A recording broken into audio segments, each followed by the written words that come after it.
Monsieur le Président, Monsieur le Ministre, Mesdames et Messieurs les rapporteurs, mes chers collègues.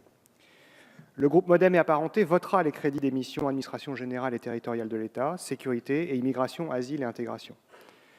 Ces crédits nous semblent globalement aller dans le bon sens, car ils font preuve de réalisme économique par une vraie modération budgétaire, mais également de réalité opérationnelle par des transferts de crédits au profit des missions les plus importantes pour nos concitoyens.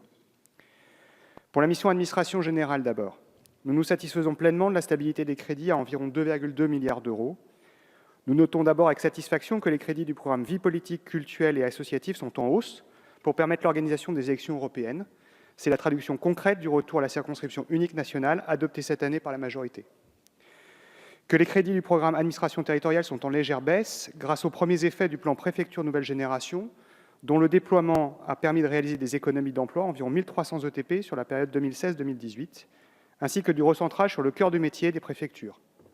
Pour autant, les efforts budgétaires sont maintenus sur l'amélioration de l'accueil des usagers étrangers.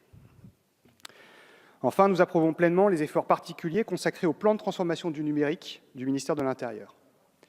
Nous souhaitons néanmoins attirer votre vigilance quant à un point précis de cette mission. La Cour des comptes alerte depuis plusieurs années sur la sous-budgétisation des crédits de contentieux et recommande l'établissement d'une doctrine claire de répartition des dépenses liées au contentieux exceptionnel. Notre question à ce sujet, Monsieur le Ministre, est la suivante. Quelles mesures le gouvernement a-t-il pris en ce sens? Pour la mission sécurité ensuite, là encore, nous nous satisfaisons d'un budget globalement stable à 13,5 milliards d'euros qui permet de faire face à la mission essentielle dont l'objectif est de protéger et secourir les Français sur l'ensemble du territoire, de répondre sans délai aux situations de crise et de déjouer les menaces. Ce budget permet la poursuite du déploiement de la police de sécurité du quotidien, PSQ, avec la mise en place de stratégies ciblées et adaptées aux réalités du territoire.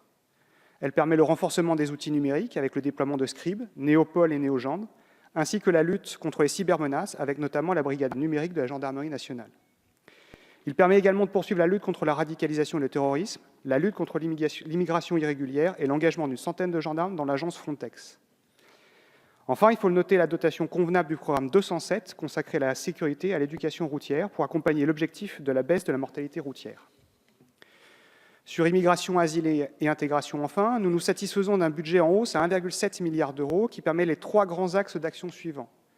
Une approche adaptée et équilibrée de l'immigration, notamment au travers de l'amélioration des contrôles, la lutte contre la fraude documentaire et d'une lutte accentuée contre les filières qui exploitent la précarité et la fragilité des personnes souhaitant s'établir sur notre territoire, participant ainsi à la traite des êtres humains.